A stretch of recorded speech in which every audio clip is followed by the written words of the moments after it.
আমার মুসলমান বন্ধুগণ গভীর মনোযোগ। আল্লাহর পয়গম্বর আখিরি জামানার নবী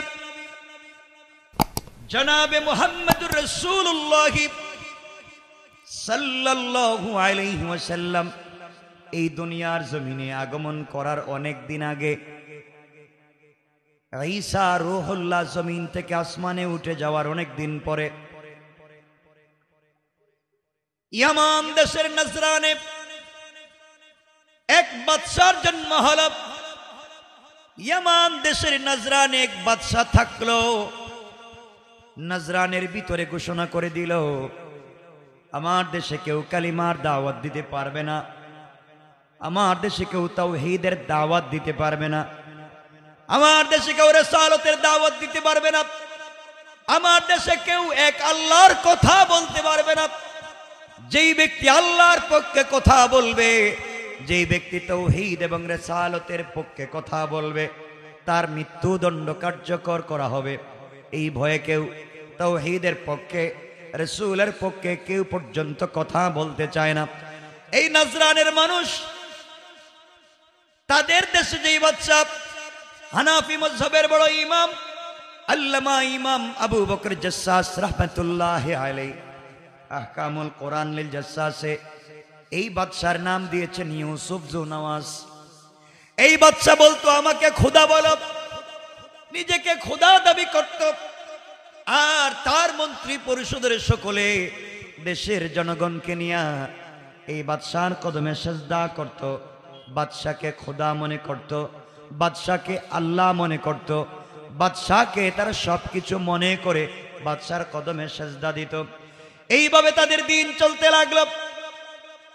দেশের ভিতরে কেউ কালিমার কথা বলতে পারে না, তাওহীদের কথা বলতে পারে না, দ্বীনের কথা পর্যন্ত বলতে পারে না। যেই ব্যক্তি ইসলামের পক্ষে, যেই ব্যক্তি তাওহীদের পক্ষে, যেই ব্যক্তি রিসালাতের পক্ষে, যেই ব্যক্তি অন্যায়ের বিপক্ষে, সত্যের পক্ষে কথা বলে, তাকে নির্যাতন করে, নিপীড়ন করে হত্যা করা হয়। প্রয়োজন বুঝে তাকে ফাঁসি পর্যন্ত দেওয়া হয়ে যায়। আমার বন্ধুগণ, এইভাবে দিন চলতে লাগলো। দীর্ঘদিন পর্যন্ত এইভাবে চলতে লাগলো। এইভাবে একদিন, দুই দিন না, দুই যুগ পর্যন্ত চলে গেল। এক বাদশা ইসলাম বিদ্বেষী, তাওহীদ বিদ্বেষী, রাসূল বিদ্বেষী ইউসুফ জু নওয়াজ যখন ক্ষমতায় বসে গেল, জনগণের খবর রাখে না, রাষ্ট্রের কি হলো তার দেখবার প্রয়োজন নাই। যেই ব্যক্তি রাষ্ট্রের বিরুদ্ধে, সরকারের বিরুদ্ধে, এই বাদশা ইউসুফ জু নওয়াজের অন্যায়ের বিরুদ্ধে কথা বলবে, তার মৃত্যুদণ্ড। এইভাবেই যখন দিন চলতে লাগলো, দীর্ঘ 24টা বছর চলে যাওয়ার পরে বাদশার বয়স কমছে না বাড়ছে? কথা বলেন না। বাদশা বৃদ্ধ হয়ে যেতে লাগলো, বয়স হয়ে গিয়েছে, বৃদ্ধ হতে লাগলো। চিন্তা করলো, আমি যদি মরে যাই, এই দেশে দুর্নীতির বিপক্ষে কথা বলতে দেই নাই, ওই দেশে অন্যায়ের বিরুদ্ধে কথা বলতে দেই নাই, জনগণকে কথা পর্যন্ত বলতে দিলাম না, জনগণের বাক স্বাধীনতা নষ্ট বন্ধ করে দিয়েছি। এই দেশে তাওহীদের দাওয়াত বন্ধ করেছি, রিসালাতের দাওয়াতকে বন্ধ করেছি, আল্লাহর পক্ষে কথা বলার লোককে ধ্বংস করে দিয়েছি, রিসালাতের পক্ষে যারা কথা বলবে তাদেরকে হত্যা করেছি। আমি যদি মরে যাই, মরে যাওয়ার পরে কোনো ক্রমে এই তাওহীদওয়ালা, কালিমাওয়ালা, আল্লাহওয়ালা, দ্বীনওয়ালা, রাসূলওয়ালা লোকদের কাছে কোনোভাবে এই দেশের ক্ষমতা যদি চলে যায়, তাদেরকে নির্যাতন করেছি, নিপীড়ন করেছি, তাওহীদের বিপক্ষে অবস্থান নিয়েছি, রিসালাতের বিপক্ষে অবস্থান নিয়েছি। যদি নির্যাতন, নিপীড়ন করবার পরে কোনো ক্রমে তাদের কাছে ক্ষমতা চলে যায়, আমি যে আঘাত করেছি তাদের হাতে ক্ষমতা পৌঁছে গেলে আমাকে আমার পরিবার সহ ব্রাশ ফায়ার করে মারতে পারে। কোন ঠিক না? আমার কথা বুঝেননি আপনারা? আমার বন্ধুগণ, এক পর্যায়ে বাদশা চিন্তা করতে লাগলো, কোনোভাবে যদি ক্ষমতা হারাই তাহলে তো আমার অস্তিত্ব থাকবে না। বাদশা ইউসুফ জুনাওয়াজ চিন্তা করে, আমার পরে এই দেশের ক্ষমতায় থাকবে আমার ছেলে, সে মরে গেলে তার ছেলে, ও মরে গেলে তার ছেলে, এইভাবে যুগের পর যুগ, কালের পর কাল আমার পরিবার থেকে রাষ্ট্র পরিচালিত হবে, আমার পরিবার থেকে দেশ চলবে। কেউ যেন সুযোগ না পায়, এই দেশের ভিতরে কেউ যেন কথা পর্যন্ত বলতে না পারে, এই দেশের ভিতরে কেউ যেন আমার পরিবারের বিরুদ্ধে কথা পর্যন্ত বলতে না পারে। এই চিন্তা করে বাদশা তার কাজগুলা চালায়া যায়। আমার বন্ধুগণ, বয়স হয়ে যাওয়ার পরে বাদশা চিন্তা করলো, আমি যদি মরে যাই আমার অস্তিত্ব থাকবে না, আমার পরে তো ক্ষমতায় আমার সন্তানকে বসাতে হবে। এই চিন্তা করে বাদশা ইউসুফ জুনাওয়াজ চলে গেল। এই জামানার সব থেকে বড় জাদুকর যে ছিল, এই জাদুকরের কাছে গিয়ে বলছে, আব্বা জান, আমি চাই আমি মরে গেলে এই নাজরানের ক্ষমতায় আমার ছেলে থাকবে, সে মরে গেলে তার ছেলে, ও মরে গেলে তার ছেলে, এইভাবে যুগের পর যুগ, কালের পর কাল আমার পরিবার থেকে রাষ্ট্র পরিচালিত হবে, কেউ যেন সুযোগ না পায়। আপনি কি কোনো ব্যবস্থা করে দিতে পারবেন? বাদশা ইউসুফ জুনাওয়াজ এই কথা বলবার পরে জাদুকর ডাক দিয়ে বলছে, বাদশারে, আপনি যদি চান আপনি মরে গেলে আপনার দেশের ক্ষমতায় আপনার বংশের কেউ থাকবে, পৃথিবীর কেউ যেন সুযোগ না পায়, ওই ব্যবস্থা যদি আপনি করাতে চান তাহলে আপনি আমাকে একটা প্রত্যুৎপন্নমতি, একটা চালাক শিক্ষিত যুবক আমার কাছে দিতে হবে। বাদশা জাহাপনা,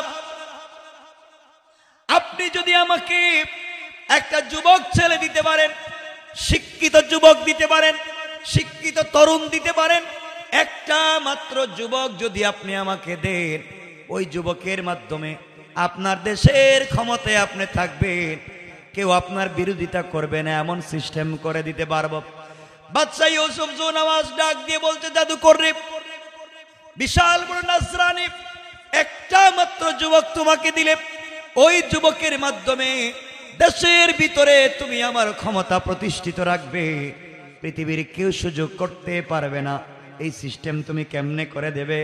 জাদুকর বলছে, ও বাদশা ইউসুফ জুনাওয়াজ, আপনি শোনেন, আপনি যদি আমাকে একটা যুবক দেন, ওই যুবকটাকে আমার মতো জাদুবিদ্যা শিক্ষা দেব, জাদুবিদ্যা শিক্ষা করে আমার মতো জাদুকর হয়, আপনার দেশে যাওয়ার পরে জাদুর মাধ্যমে, জাদুর বিষক্রিয়ার মাধ্যমে স্বামী স্ত্রীতে ঝগড়া লাগাইয়া দিবে, বাবা ছেলে ঝগড়া লাগাইয়া দিবে, মা মেয়ে ঝগড়া, পরিবারে পরিবারে ঝগড়া, সামাজিকভাবে ঝগড়া, হুজুরে হুজুরে মারামারি, পীরে পীরে মারামারি, অগুলা লাগাইয়া দিবে।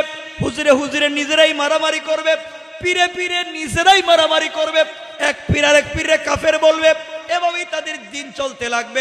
এক হুজুর আর এক হুজুরকে গালি দিবে, কেউ কাউকে সহ্য করবে না, ওরা নিজেরাই নিজেরা মারামারি করে দিন কাটাইয়া দিবে, আপনার বিরুদ্ধে লাগবার মতো সময় ওরা পাবে না। ঠিক নেই? বাদশা ইউসুফ জুনাওয়াজ চিন্তা করে দেখল, একটা মাত্র যুবক যদি হয়ে যায়, এক যুবকের মাধ্যমে আমার দেশের মধ্যে ফিতনা লেগে যাবে, আর আমি আমার দেশ চালাবো, কেউ সুযোগ পাবে না। এই চিন্তা করে ইউসুফ জুনাওয়াজ নজরানে আসার পরে গোটা দেশ তালাশ করতে লাগলো, গোটা দেশ খুঁজে একটা যুবককে পেয়েছে। এই যুবকের নাম আল্লামা ওবায়দুল্লাহ সিন্দি ইনকালাবি তাফসিরে এই যুবকের নাম দিয়েছেন আব্দুল্লাহ বিন তামের, আব্দুল্লাহ বিন তামর। আমার বন্ধুগণ, বাদশাহ যুবকটাকে বলছে, ও যুবক, তুমি শুধুমাত্র কেবলমাত্র জাদুবিদ্যার মাধ্যমে আমার দেশে ফিতনা তৈরি করে দিবা, বিনিময়ে তুমি যা চাইবা তাই পাইবা, কিন্তু তুমি আমার দেশে ফিতনা তৈরি করে দিতে পারলেই হলো, আমি আমার ক্ষমতায় থাকব। আমার বন্ধুগণ, সংক্ষেপ করে বলি, এই বাদশা ইউসুফ জুনাওয়াজ আব্দুল্লাহ বিন তামেরকে দিয়া এই দেশ থেকে কালিমাওয়ালাকে ধ্বংস করে দিতে চায়, ইসলামী আন্দোলনকে মুছে দিতে চায়, এই জন্যে বিদেশে ট্রেনিং এর জন্য পাঠাচ্ছে। এই বাদশা শেষ পর্যন্ত জাদুকরের কাছে পাঠাইয়া দিল আব্দুল্লাহকে। দুইটা রিওয়ায়াত আশরাফ আলী থানভী বয়ানুল কোরআনে লিখেন, কেউ বলেছেন প্রতিদিন সকালবেলা চলে যায়, বিকেল বেলা যুবক বাড়িতে ফিরে আসে। কেউ বলছেন 6 মাসের জন্য চলে গেল, 6 মাস পরে বিকাল বেলা, 6 মাস পরে যুবক আসতেছে জাদুবিদ্যা শিক্ষা করে, দুনিয়ার বড় জাদুকর হয়ে আসতেছে। এই যুবকের মাধ্যমে সমাজ থেকে দিনকে মুছে দিবে। মুসলমান বন্ধুগণ মনে রাখবা, বাদশা চাইল এই যুবকের মাধ্যমে আব্দুল্লাহ বিন তামিরকে দিয়া নাজরান নামক দেশ থেকে তাওহীদ আর রিসালাতকে মুছে দিতে চাইবে।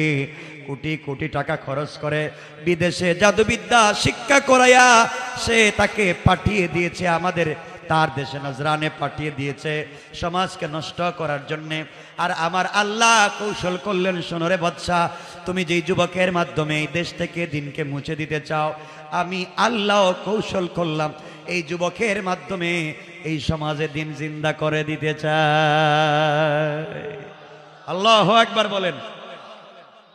আমার আল্লাহ বুঝাতে চান যুবকরে, ও বাদশা ইউসুফ জোনাওয়াজ, তুমি কোটি কোটি টাকা খরচ করে ইনভেস্ট করে আব্দুল্লাহকে বিদেশে ট্রেনিং দিয়া নিজের দেশে নাজরানে এনে এই দেশ থেকে তাওহীদ আর রিসালাতকে মুছে দেওয়ার কৌশল করেছো।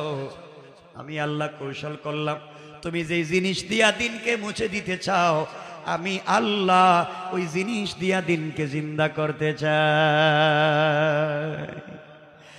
আমার আল্লাহ এই জন্য কোরআনে কারিমের অনেক জায়গায় বলেছেন, আমার আল্লাহ বললেন, ওয়া মাকারু ওয়া মাকারাল্লাহ ওয়াল্লাহু খায়রুল মাকিরিন।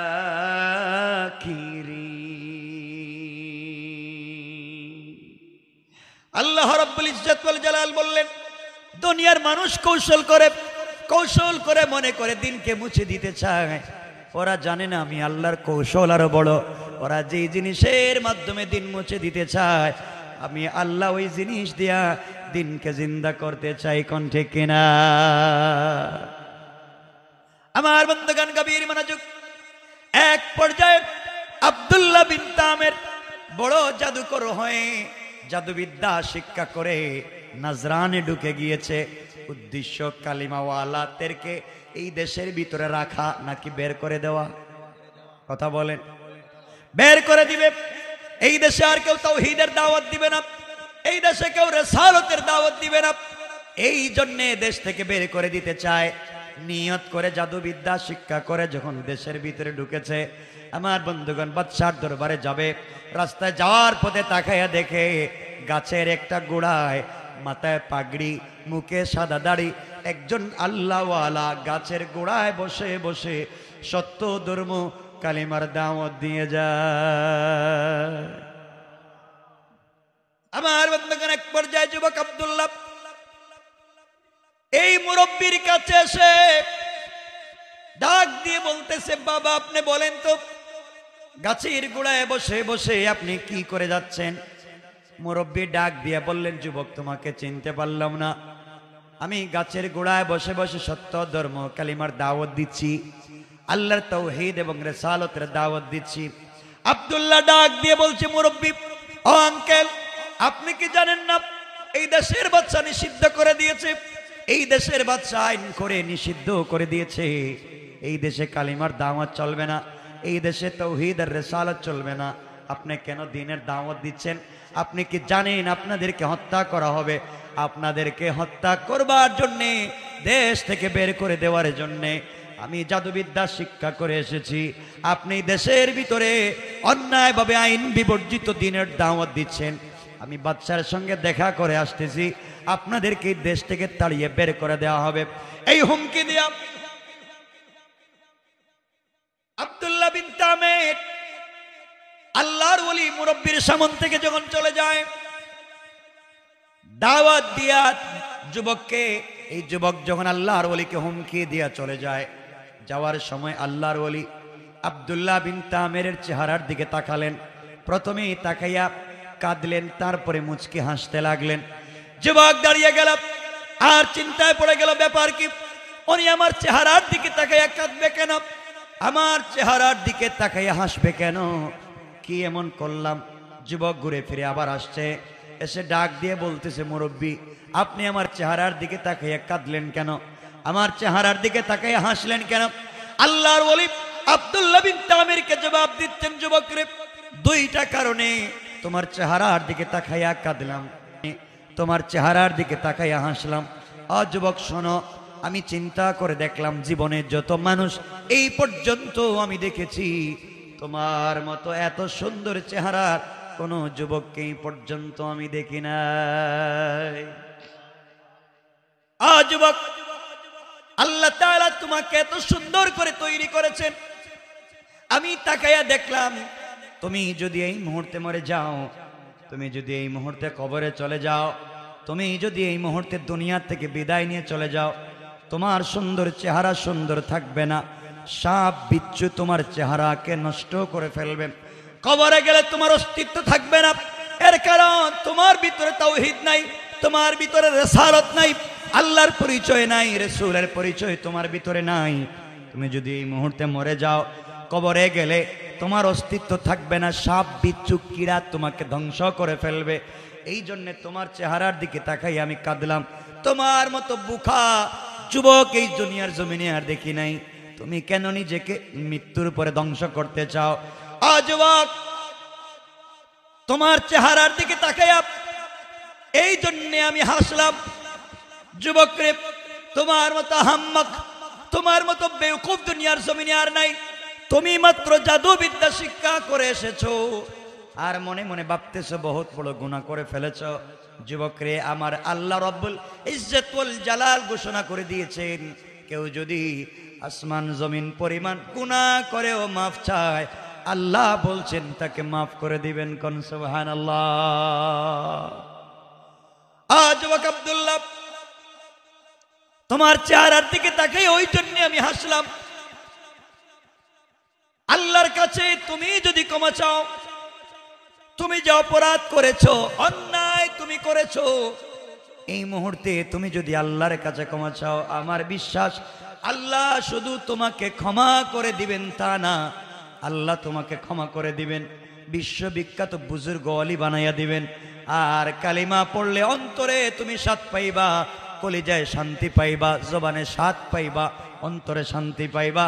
তুমি যদি কালিমা পড়ো, আমার বিশ্বাস আল্লাহ তোমাকে ক্ষমা করে জান্নাতি বলে ফয়সালা করে দিতে আমার আল্লাহর 1 মিনিটও দেরি হবে না। পড়েন সুবহানাল্লাহ।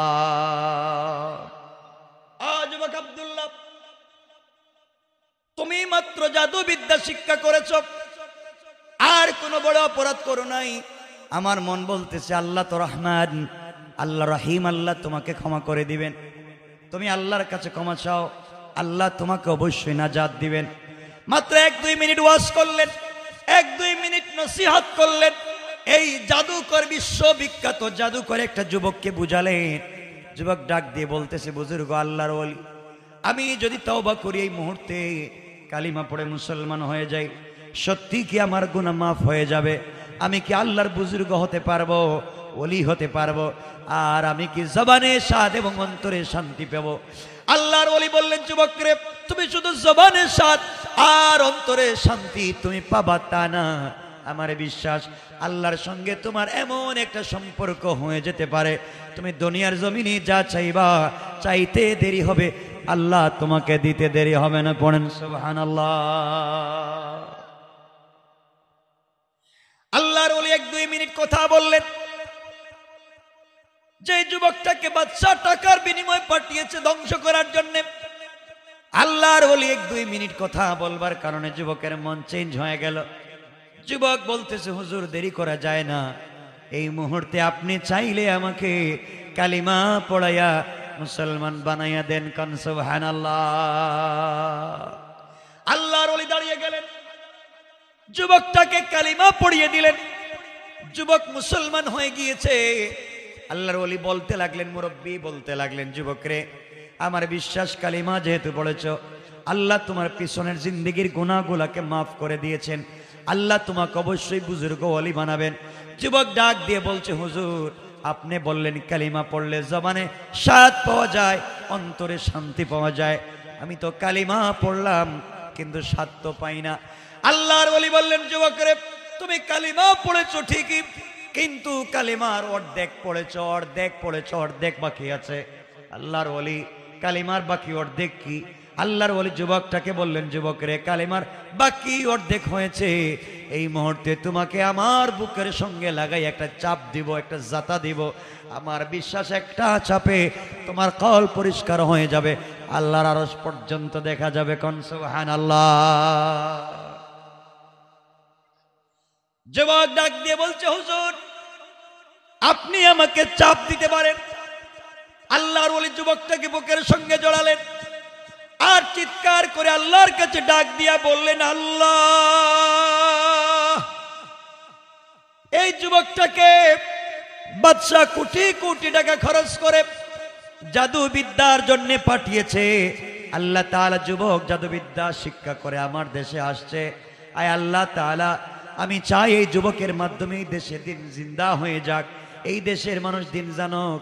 আল্লাহ, আমি তো তার অন্তরকে, বুকটাকে আমার বুকের সঙ্গে জড়াইয়া ধরেছি। আল্লাহ তাআলা, তুমি তার অন্তর থেকে কুফরি নেফাকি দূর করে তোমার ইলমে মারিফতের নূর, তোমার পরিচয় তার অন্তরে দিয়ে মুনওয়ার করে দাও। আল্লাহর ওলি যুবক আব্দুল্লাহ বিন তামিরকে বুকের সঙ্গে জড়াইয়া চিৎকার করে যখন দোয়া করতে লাগলেন, যুবক ডাক দিয়া বলতেছে, আল্লাহর ওলি আপনি আমাকে ছেড়ে দেন, কসম আল্লাহ পাকের জাতে, আপনার একটা চাপে এই মুহূর্তে আল্লাহর আরশ পর্যন্ত পরিষ্কার দেখা যায়। আল্লাহর ওলি বুজুর্গ তাকে ছেড়ে দিলেন। এবার যুবক বলতেছে, হুজুর এতক্ষণ পর্যন্ত আমার যে কন্ডিশন কোয়ালিটি ছিল, আমি এখন জবানে স্বাদ পাচ্ছি, অন্তরে শান্তি পাচ্ছি, আমি যেন কি হারিয়ে ফেলেছিলাম আমি পেয়ে গিয়েছি। আল্লাহ রাব্বুল ইজ্জত ওয়াল জালাল কোরআনে বললেন, ইন্না কাইদাশ শাইতানি কানা দাঈফা। আল্লাহ রাব্বুল ইজ্জত ওয়াল জালাল জানাইয়া দিলেন, কাফেরেরা যে কৌশল করে দিনকে মুছে দেওয়ার জন্য, ওদের কৌশল আমি আল্লাহর কাছে মশা মাছির চাইতে আরো বেশি দুর্বল। কোন সুবহানাল্লাহ। আমার বন্ধুগণ, এক পর্যায়ে যুবক বলতেছে, হুজুর আমি তো শান্তি পাচ্ছি, কারণ ইলম সিনা দের সিনা, ইলম এক সিনার থেকে আরেক সিনায় যায়, শুধু কিতাব পড়ে পাওয়া যায় না। এজন্য জিবরিল আমিন রাসূল পাক সাল্লাল্লাহু আলাইহি ওয়াসাল্লামের কাছে এসে বলছেন, ইকরা। রাসূল বলছেন, আমি জানি না। আবার বলছেন, ইকরা, আমি তো পারি না। আবার বলছেন, ইকরা, আমি তো পারি না। জিবরিল আমিন আল্লাহকে বলছেন, আল্লাহ কার কাছে তুমি কোরআন দিয়ে পাঠাইছো, যে আসমান জমিন নিতে চাইলো না, পাহাড় পর্বত নিতে চাইলো না, এই কোরআন তুমি কার কাছে দিয়ে পাঠিয়েছো? বেচারা তো পড়তেই পারে না। আল্লাহ বলছেন, আমার বন্ধুকে কষ্ট দিস না জিবরাইল, আমার বন্ধুকে বুকের সঙ্গে জড়াও আর বুকটাকে বুকের সঙ্গে লাগাই একটা চাপ দাও। আবার বিশ্বাস সমান নাড়াতে হবে না, আমি আল্লাহ 30 পারা কোরআন তার সিনার ভিতরে ফিট করে দেওয়ার ওয়াদা দিলাম। কারণ ইলম সিনাদের সিনা, ইলম এক সিনার থেকে আরেক সিনায় যায়। আমার বন্ধুগণ, কষ্ট হচ্ছে আপনাদের? এক পর্যায়ে যুবক বাদশাহ যুবকটাকে পাঠিয়েছে এই দেশ থেকে কালিমা বন্ধ করে দিবে, এই দেশ থেকে দিন মুছে দিবে, ঠিক না? কথা বলেন না কেন? বাদশার কৌশল হচ্ছে এই যুবকের মাধ্যমে সমাজ থেকে দিনকে উঠায় দিবে। আর আল্লাহ কৌশল করলেন, ও বাদশা, তুমি যে জিনিস দিয়া দিন মুছে দিতে চাও, আমি আল্লাহ ওয়াদা করলাম এই জিনিস দিয়া এই সমাজে দিন জিন্দা করব। সুবহানাল্লাহ বলবেন না? আওয়াজ করে বলেন না সুবহানাল্লাহ। যুবক হুজুরকে বলছে, হুজুর আমি এখন কি করব, আমি এখন দিনের দাওয়াত দিই। আল্লাহর ওলি বলছেন, যুবক বাড়িতে যাও, আগে দিন শিখো, নিজে দিনের উপর ইস্তেকামত থাকো, এরপরে পাবলিকের কাছে দিনের দাওয়াত দাও। আমার বন্ধুগণ, যুবক এত দিনে বড় জাদুকর হয়ে আসছে, কয়েক মিনিট একজন বুজুর্গ আলেমের সংস্পর্শে থাকবার কারণে তার সব চেঞ্জ হয়ে গেল। যুবক এখন কালিমাওয়ালা, যুবক এখন জাদুকর না। চলে যাচ্ছে নিজের বাড়িতে, যাওয়ার পথে দুটা রেওয়ায়াত, রাস্তায় যাওয়ার পরে আমি একটা রেওয়ায়াতই বলছি যেটা তারিখে ইবনে জারির তাবারিতে লিখছে। যাওয়ার সময় যুবক রাস্তায় গিয়ে দেখে রাস্তার দুই পাশে শত শত পাবলিক দাঁড়ায় আছে। রাস্তার দুই পার্শ্বে শত শত পাবলিক দাঁড়ায় আছে, রাস্তার মধ্যখানে বিশাল বড় একটা বাঘ রাস্তার মধ্যখানে দাঁড়িয়ে আছে। পাবলিক রাস্তা পার হতে পারতেছে না, কারণ পার হতে গেলেই বাঘ আক্রমণ করবে, আঘাত করবে। এই ভয়ে মানুষ রাস্তা পার হচ্ছে না, দাঁড়িয়ে আছে দুই পার্শ্বে। যুবক আস্তে আস্তে পাবলিকের কাছে গিয়ে জিজ্ঞেস করে, আপনারা এখানে কি করতেছেন? আপনারা এখানে কি করেন? সকল মানুষ জবাব দিচ্ছে, যুবক রে, আমরা দাঁড়িয়ে আছি বাঘের ভয়ে, রাস্তা পার হতে পারতেছি না, যদি যাই তাহলে বাঘ আমাদেরকে আক্রমণ করবে, খেয়ে ফেলবে, এই জন্য আমরা রাস্তা পার হতে পারতেছি না, দাঁড়িয়ে আছি। যুবক চিন্তা করলো, আব্দুল্লাহ বিন তামের, আমি তো এই মাত্র কালিমা পড়ে আসছি। কি পড়ে? এই মাত্র কালিমা পড়ে আসছি, তাহলে একটা পরীক্ষা হয়ে যাক। এতক্ষণ তো জাদুবিদ্যা শিক্ষা করলাম, আর এই মাত্র কালিমা পড়ে আসলাম, তাহলে একটা পরীক্ষা হয়ে যাক, দেখি আল্লাহর কালিমার পাওয়ার বেশি না বাঘের শক্তি বেশি। সুবহানাল্লাহ বললেন না? এই চিন্তা করে যুবক আস্তে আস্তে করে বাঘের কাছে গেছে। বাঘের কাছে গিয়ে এক হাত দিয়ে এইভাবে বাঘের কান ধরছে, কান। সুবহানাল্লাহ বলবেন না? আপনাদের আওয়াজে মনে হচ্ছে সুবর্ণচরের মানুষ মনে হয় বাঘ পালতেছে দুই চারটা করে নাকি। এক হাত দিয়ে বাঘের কান ধরছে, আর আরেক হাত দিয়ে বাঘের গালে আচ্ছা মতো একটা থাপ্পড় মেরে দিচ্ছে। ডাক দিয়ে বলছে, এই বাঘ, আল্লাহ তোকে তৈরি করেছেন বন জঙ্গলে থাকবার জন্য, তুই রাস্তাঘাটে পাবলিকের ডিস্টার্ব করস কেন? তুই কি আমাকে চিনিস না? আমি কে? আমি একজন কালিমাওয়ালা আল্লাহর গোলাম। আল্লাহু আকবার বলেন, আল্লাহু আকবার। ওখানে গিয়ে চিৎকার করে বলতেছে, আমি কালিমাওয়ালা আল্লাহর গোলাম। আপনারা কি মনে করেন বাঘের কাছে গিয়ে নিজের পরিচয় দেন? আপনারা রাস্তাঘাটে পরিচয় দেন না? রাত 2টা হয়ে গেলে হুজুররা যখন রাস্তা দিয়ে যায়, টাকা পয়সা নিয়ে মানুষও যখন রাস্তা দিয়ে যায়, আপনারা রাস্তায় দাঁড়ায়, এখন এই দাঁড়ান, চিনেন আমার আমি কে? ঠিক না? যা আছে সব দেন। এই তো এই পরিচয় আপনাদের, যা আছে দেন। আর যুবক পরিচয় দিচ্ছে, আমাকে চিনো, আমি কে? কালিমাওয়ালা, কালিমা পড়ে আসছি। তোমার সাহস কম না, আমার সামনে দাঁড়িয়ে আছো। বলতে দেরি হয়েছে। আশরাফ আলী থানভী লিখেন, সাথে সাথে বাঘটা মাথাটা নোয়াইয়া কানটা নাড়াইয়া জঙ্গলে যাইতে 1 মিনিটও দেরি করে নাই। সুবহানাল্লাহ তো আসতে বললেন। পাবলিক মনে করছে পাইছি এবার। যেই যুবকের কথা বাঘ শুনে এ পিরুইব না তুই বকেটা, মানুষ তার কাছে তেল নিয়ে পানি নিয়ে লাইন ধরছে। আসলে তো হ্যাঁ তো এই লাইনের লোক না। কথা বলেন না কেন? কি রে, আমার কাছে এগুলো নিয়ে আসে কেন? আমি তো এই কাজের কাজই না। মানুষ আসে, কারো চোখ নাই, যুবক চৌকে হাত দে, ভালো হয়ে যায় না। সুবহানাল্লাহ, এটা আগামী বছর কেমন? জোরে পড়েন সুবহানাল্লাহ, জোরে পড়েন।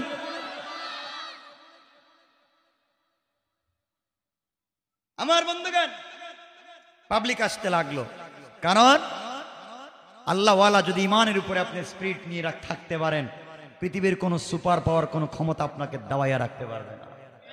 ঠিক কিনা বলেন? সাদ বিন আবি ওয়াক্কাস রাদিয়াল্লাহু তাআলা আনহু পৌঁছে গেলেন আফ্রিকার পারে, আরব রাজ্য শেষ করে তিনি চলে গেলেন সাগরের পারে। 40,000 মধ্যে মুজাহিদ সেনাবাহিনী মুসলমান সাথে। সাদ বিন আবি ওয়াক্কাস বক্তৃতা করছেন, শোনো মুসলমানেরা, রাসূল এই দুনিয়ার জমিনে নাই, তাই বলে ইসলাম শুধু কি আরব দেশে থাকবে নাকি আফ্রিকার জঙ্গলে ইসলাম যাবে? 40,000 মুসলমান বলছেন, সাদ বিন আবি ওয়াক্কাস, আমরা তো অপার ইসলাম নিতে চাই, কিন্তু বিশাল সাগর, কোনো কুল নাই, কিনারা নাই, কেমনে পার হব? লঞ্চ নাই, স্টিমার নাই, কেমনে যায়? সাদ বিন আবি ওয়াক্কাস বললেন, যে আল্লাহর তাওহীদ, যে আল্লাহর কথা পৌঁছে দেওয়ার জন্য যাব, সে আল্লাহর কোথায় নদী চলে, সাগর চলে, সে আল্লাহর উপরে ভরসা করে সাগরে চাপ দিব, বিশ্বাস পানি আমাদের ক্ষতি করতে পারবে না। আল্লাহু আকবার বলেন। বিশ্বাস ছিল এমন, স্পিরিট ছিল এমন, দ্বীনের প্রতি শক্ত থাকা, অবিচল থাকা। আমার বন্ধুগণ, সংক্ষেপ করে বলি, সাদ বিন আবি ওয়াক্কাস 40,000 সেনাবাহিনী নিয়ে চলে গেলেন সাগরের উপরে গুড়া চালাইতেছে। আরে গুড়া কোথায় চলে? সাগরের পানির উপরে গুড়া চলে। সুবহানাল্লাহ বললেন না? আরে কল্প কাহিনী নয়, শুনেন। সাগরের উপরে গুড়া চলে, গুড়ার পায়ে পানি লাগে না। সাহাবায়ে কেরাম পার হয়ে যায়, তাদের পায়ে পানি লাগে না। আল্লাহ বলছেন, তোমরা যখন আমার তাওহীদকে বিজয় করবার জন্য রাস্তায় নেমে যাও, কেউ থাকুক আর না থাকুক, স্বয়ং আমি আল্লাহ ওখানে হাজির হয়ে যাই। এর আরেকটু সামনে যদি বলি, সামনে গিয়া রাসূল পাক সাল্লাল্লাহু আলাইহি ওয়াসাল্লাম যেদিন হিজরত করে মক্কা থেকে মদিনায় যান, ঘটনা আমি বলছি না, আমি শুধু বুঝাচ্ছি আল্লাহ যে সাথে থাকেন। রাসূল পাক যেদিন চলে যাবেন মক্কা থেকে মদিনায়, গভীর রাত্রে হযরতে জিবরিল আমিন এসে বলছেন, ইয়া রাসূলুল্লাহ, আপনি উঠে ইয়াসরিবের দিকে হিজরত করেন, খেজুর বাগানের দিকে বের হয়ে যান। রাসূল পাক বলেন, এত রাত্রে? বলে, এক্ষুনি আপনি যাবেন, আল্লাহ আপনাকে বলেছেন আপনি যান। আমি বলতে চাই, আল্লাহর শক্তি পাওয়ার কেমনে সাথে থাকে। আমার বন্ধুগণ, গভীর মনোযোগ। আল্লাহর পয়গম্বর ঘুম থেকে উঠে গেলেন, সবুজ চাদর দিয়ে হযরতে আলীকে শোয়া দিলেন, নিজে উঠে তৈরি হয়ে গেলেন চলে যাওয়ার জন্য ইয়াসরিবের দিকে। হঠাৎ করে শুনতে পান কাফের বেঈমানেরা বাড়ির চতুর্দিকে ঘিরে ফেলে রেখেছে, নেজা নিয়ে, বল্লম নিয়ে, তীর নিয়ে, ধনুক নিয়ে আঘাত করবার জন্য। আল্লাহর পয়গম্বর চিন্তা করলেন, ঘর থেকে বের হলে নির্ঘাত মরে যেতে হবে, কাফেররা আমাকে দুনিয়া থেকে খতম করে দেবে। আল্লাহর কাছে ডাক দিয়ে বলছেন, আল্লাহ তাআলা, আমি যে এখন ঘর থেকে বের হব, আপনি আমাকে বললেন ঘর থেকে বের হয়ে হিজরত করবার জন্য। আল্লাহ তাআলা, কাফেররা তো ঘরের চতুর্দিককে বেষ্টন করে রেখেছে, আমি কেমনে যাই, মেরে ফেলবে। আল্লাহ বললেন, বন্ধুরে, তোমার কাজ হলো আমি আল্লাহর উপরে ভরসা করে আমার নাম নিয়ে আমার পথে ঘর থেকে বের হয়ে যাওয়া, আর আমি আল্লাহর কাজ হলো তোমাকে সুস্থ রেখে মদিনা পর্যন্ত পৌঁছে দেওয়া। আল্লাহ রাসূল বলছেন, আল্লাহ তাআলা, আপনি তো বলেছেন আমি ঘর থেকে বের হবে, ঠিকই মানি আপনার কথা, কিন্তু ভয় হয় ঘর থেকে বের হলে আঘাত করতে পারে। আল্লাহ বললেন, কি চাও? আল্লাহ তাআলা, তাদেরকে প্রতিরোধ করবার মতো কি আমি কিছু করতে পারি? আল্লাহ বললেন, বন্ধু একটা কাজ করো, তাহলে হাতের মধ্যে কিছু কঙ্কর নেও, হাতের মধ্যে বালি নেও, হাতের মধ্যে পাথর নেও, ওগুলা নিয়ে আঘাত করো, তুমি শুধু নিক্ষেপ করো, কেউ তোমাকে দেখতে পারবে না, তুমি চলে যাইবে। আল্লাহ রাসূল বলছেন, আল্লাহ তাআলা, আমি যদি নিক্ষেপ করি, নিক্ষেপ করলে তো একদিকে যায়, আমি যেদিকে মারবো সেদিকেই পর্যন্ত যাবে। কাফেররা তো আমার ঘরের চতুর্দিকে, আমি একদিকে মারলে অপর দিকের কাফেররা আমাকে আঘাত করবে, হত্যা করে ফেলবে। আল্লাহ ডাক দিয়ে বলছেন, বন্ধুরে, তোমার কাজ হলো কঙ্কর গুলাকে কাফেরদের উপরে একদিকে নিক্ষেপ করে দেওয়া, আর আমি আল্লাহ সকল কাফেরদের চুকে চুকে পৌঁছে দেওয়ার এই মুহূর্তে জিম্মাদারে নিয়ে নিলাম। আমার বন্ধুগণ, আল্লাহর পয়গম্বর হাতের মধ্যে পাথর নিলেন, ঘর থেকে বের হলেন, কোরআন থেকে তেলাওয়াত করলেন, কঙ্কর গুলা হাতের মধ্যে নিয়ে শুধু সামনের দিকে মারলেন। কাফেররা চতুর্দিকে আছে, মারলেন সামন দিকে, তাকাইয়া দেখেন চতুর্দিকের কাফেরদের চুকে চুকে পৌঁছে গিয়েছে। মারলেন একদিকে, পৌঁছে গেল সকল দিকের কাফেরদের চুকে। সবাই চোখ রগড়াতে লাগলো, চোখ মুছতে লাগলো। আল্লাহর রাসূল পৌঁছে গেলেন মদিনা ইয়াসরিবে, কেউ দেখতে পারলো না। আমার বন্ধুগণ, ঘটনা বলছি না, যাওয়ার পরে আল্লাহ একদিন বলছেন, বন্ধুরে, ওই দিন তুমি না বললে একদিকে মারলে একদিকে যায়, তাহলে ওই দিন চতুর্দিকের কাফেরদের চুকে চুকে পাথরগুলা পৌঁছে গেল, কেউ তোমাকে ধরতে পারলো না, ব্যাপার কি, কেমনে ঘটলো? আল্লাহ রাসূল বলছেন, আল্লাহ তাআলা, আমি তো জানি না, আমি তো একদিকে মারলাম, আমার পিছন দিকে পাথর কেমনে গেল, ডাইনে বামে গেল জানি না।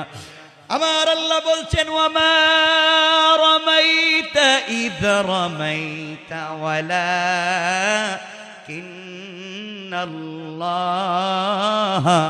রামা। আল্লাহ রাব্বুল ইজ্জত ওয়াল জালাল বললেন, বন্ধুরে, তুমি শুধুমাত্র কেবলমাত্র আমার উপরে ভরসা করে তুমি নিক্ষেপ করার দায়িত্ব নিয়েছো, আর এগুলাকে সবার চুকে চুকে আমি আল্লাহ স্বয়ং আমার কুদরতের হাত দিয়া পৌঁছে দিয়েছি। কোন সুবহানাল্লাহ, আল্লাহু আকবার। বুঝাতে চাইলাম আল্লাহর উপর ভরসা করে বের হলে হেফাজত করবেন কে? বলেন না কে?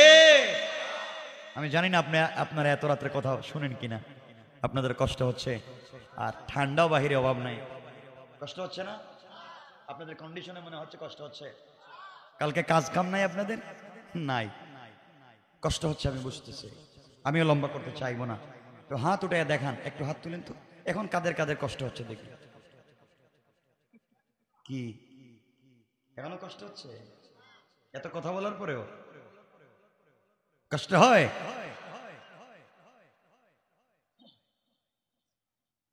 আমার বন্ধুগণ, 12টা হয়ে যাচ্ছে কাছাকাছি, খেলাফে সুন্নাহ 12টার পরে কথা বলা, তাও আমি কিছু বলছি, কিন্তু আপনারা বসে আছেন আলহামদুলিল্লাহ। যদি 1-2 জন উঠেন, 1-2 জন, আমি সাথে সাথে কথা রেখে দেব। কারণ কথা বলা আমার দায়িত্ব এতটুকুন যতটুকুন আপনারা বুঝবেন। যখন আপনারা বুঝতে চাইবেন না, মানতে চাইবেন না, তখন আর কথা বলবেন। বসবেন, কিছু কয় না, সবাই বলেন। মনে হইতেছে এই সাইডের কি রোহিঙ্গা নাকি? তা হ্যাঁ, ওয়াজই বুঝতেছে না মনে হইতেছে আমার। বসবেন তো ইনশাআল্লাহ। আওয়াজ করে বলেন, এই জবান দিয়েছেন কে? আমাদের উপরে যত বিপদ আসুক না কেন, সকল কাজে আমরা ভরসা করব কার উপরে? আওয়াজ করে বলেন কার? আমাদের কেউ কিছু করতে পারবে না। তো বলতেছিলাম, লম্বা করব না। সাদ বিন আবি ওয়াক্কাস গুড়া দৌড়ে ওপারে চলে গেলেন। সাথীদেরকে বলছেন, কিও তোমাদের পা দেখি তো। সবাই পা দেখলেন, পায়ের নিচেও ভিজে নাই, গুড়ার পাও ভিজে নাই, সাগর পার হয়ে গিয়েছেন। একজন সাহাবী এসে বলছেন, সাদ আমাদের নেতা, কি এই যে আমার একটা বাটি ছিল, বাটি, পেয়ালা, প্লেট, গ্লাস, মানে একটা যে কোনো জিনিস, আমি পানি পান করি, আমি এটা দিয়ে ওযু করি, রাত্র হয়ে গেলে আমার মাথার নিচে রেখে ঘুমাই। দুনিয়ায় সম্পত্তি বলতে আমার কিছু নাই, ওই একটা প্লেট অথবা একটা গ্লাস অথবা একটা জগ অথবা একটা পেয়ালা, একটাই, এটা দিয়ে আমি পানি পান করি, রাত্র হয়ে গেলে মাথার নিচে দিয়ে ঘুমাই, আমি এই পানি দিয়ে ওযু করি। আমার এটা তো সাগরে বাসায় নিয়ে গেছে, পাইতেছি না কই। সাদ বিন আবি ওয়াক্কাস বলছেন, শোনো মুসলিম মুজাহিদ, তুমি যা বলছো তাই যদি সত্যি হয়, এই নদী আল্লাহর হুকুমে চলে, আর আল্লাহর হুকুমকে জিন্দা করবার জন্য আফ্রিকায় এসেছি। আমার বিশ্বাস নদী হয়তো ভুল করছে, আবার তোমাকে পৌঁছায় দিবে। আচ্ছা, কোন তো নদী নাকি ভুল করছে, বাসায় নিয়ে কোত্থেকে কই গেছে। সাদ বিন আবি ওয়াক্কাস ওনারা সান্ত্বনা দিচ্ছেন, তুমি এটা পাইবা। কিছুক্ষণ পরে সাগরে একটা জোয়ার এসেছে, জোয়ারের ধাক্কায় অনেক উপরে পানি উঠে গিয়েছে। কিছুক্ষণ পরে জোয়ার ভাটা হয়ে গিয়েছে। সাদ বিন আবি ওয়াক্কাস তাকায় দেখেন, তার পায়ের কাছে ওই সাহাবীর সেই পেয়ালার প্লেটটা পড়ে আছে। আল্লাহু আকবার বলে। আল্লাহ এভাবেই মুসলিমদেরকে হেফাজত করেন, কাজ পর্যন্ত পৌঁছে দেন। তো এই ঘটনা বলবো না। সাদ বিন আবি ওয়াক্কাস পৌঁছে গেছেন আফ্রিকায় মহাদেশে। বাদশাহকে বলছেন, শোনেন, আসলিম তাসলাম, ইসলাম কবুল করেন, শান্তিতে থাকবেন, কোনো আপত্তি নাই, ভাল লাগে না কর দেন, জিজিয়া দেন, এই দেশে থাকেন, আপনাদেরকে নিরাপত্তা দিব আমরা, আমাদেরকে থাকবার সুযোগ দেন, আমরা এই দেশে কালিমার দাওয়াত দিব, তাওহীদের দাওয়াত দিব, মারামারি নাই, কাটাকাটি নাই, ফিতনা নাই। বাদশা বলছে, আমরা এগুলো বুঝে বলবো, কিন্তু তোমাদেরকে এই পাবলিকের এলাকায় থাকতে দেওয়া যাবে না। আরব লোক তো, থাকতে দেওয়া যাবে না। কেন? আমরা কোথায় যাব তাহলে? আপনার এই এলাকা ছেড়ে দেন, পাবলিক প্লেস ছেড়ে দেন। তাহলে আমরা রাতে থাকবো কোথায়? আপনার যেখানে ভালো লাগে সেখানেই যান, আমার দেশে থাকতে পারবেন না, আর থাকলে আপনাদেরকে গুলি করা হবে। সাদ বিন আবি ওয়াক্কাস বলেন, পাগল, নদীর উপর দিয়ে এলাম, সাগরের উপর দিয়ে পানি লাগলো না পায়ে, এই আল্লাহ তো এখনো আছেন না? নাই মনে হইতেছে, আছেন, এখনো আছেন। আবু জেহেল নাম শুনছিলেন কোনদিন? আবু জেহেল এর নামই জানেন আপনার? ওর নাম আবুল হিকাম। এর নাম আবুল হিকাম না, এটাও উপাধি। এর নাম হচ্ছে উমর। এর নাম কি? আমর। তার বাবার নাম হচ্ছে হিশাম, তার নাম ওমর। আবু জেহেলের নাম ওমর, তার বাবার নাম হিশাম। তার উপাধি ছিল আবুল হেকাম, হেকমতের বাবা, খুব জ্ঞানী ছিল, মাতব্বর ছিল তো গ্রামের মাতব্বর, পেঁচাইয়া খাইতো, হেও কোনো কাজ কাম করতো না, কোনো কাজ কাম করতো না এই শয়তান, শুধুমাত্র এই বিচার সালিশ করে চলতো, টাকা পাইতো। আসেনি গুলা? আছে, মানে হই আবু জেহেলের ডিম আছে। তা আমি যেটা বলতে চাই, এই আবুল হেকামকে ইসলাম বলছে আবু জাহাল তুই মূর্খ, মূর্খদের বাপ। বলতেছিলাম আবু জাহাল বলছিল সৌদি আরবে মক্কা মদিনায় ইসলাম থাকবে না। আজও সৌদি আরবে ইসলাম আছে? নাই। আবু জাহেল আছে। নমরুদ বলছে এই দুনিয়া থেকে মুসলিম মিল্লাতের পিতা ইব্রাহিমকে আগুন দিয়ে জ্বালিয়ে পুড়িয়ে ছাই করে দেবে।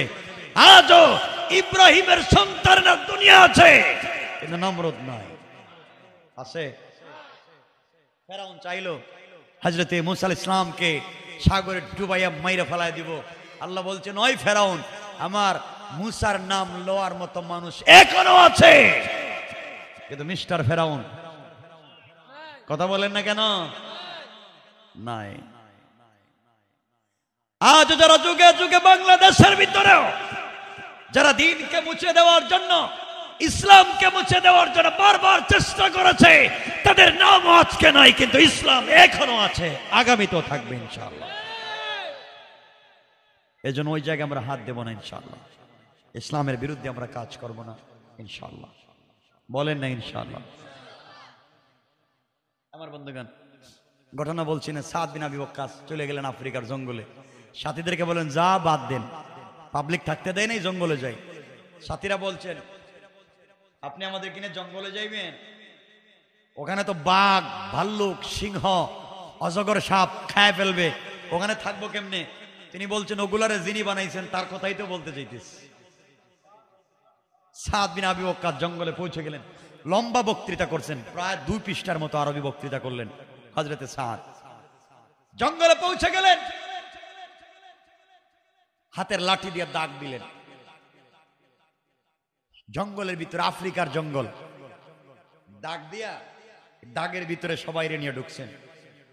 ঢুকে তিনি বলতেছেন জঙ্গলকে লক্ষ্য করে, জঙ্গলের হিংস্র প্রাণী, এ জঙ্গলের হিংস্র প্রাণী শোনো, নাহনু আসহাব রাসূলুল্লাহ সাল্লাল্লাহু আলাইহি ওয়াসাল্লাম, আমরা রাসূলের সাথী বন্ধু, আমরা এদেশে এসেছি তাওহীদের দাওয়াত দিতে, রিসালাতের দাওয়াত দিতে, আমাদেরকে পাবলিক দেশে থাকতে দেয় নাই, আমরা জঙ্গলে আসছি। শোনো, এখানে সাপ, অজগর, ভাল্লুক, সিংহ, বাঘ যারা আছো, তোমাদেরকে 24 ঘন্টার সময় দেওয়া হলো, এই জঙ্গল ছেড়ে অন্য জায়গায় চলে যাও।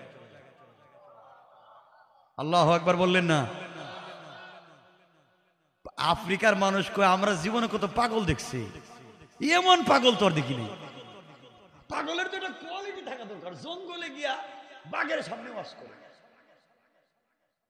ওরা হাসতেছে।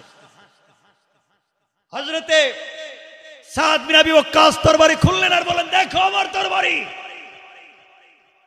24 ঘন্টার ভিতরে যদি জঙ্গল খালি করে না দেও, তোমাদের যাকে যেখানে পাওয়া যাবে তরবারি দিয়ে খতম করা হবে।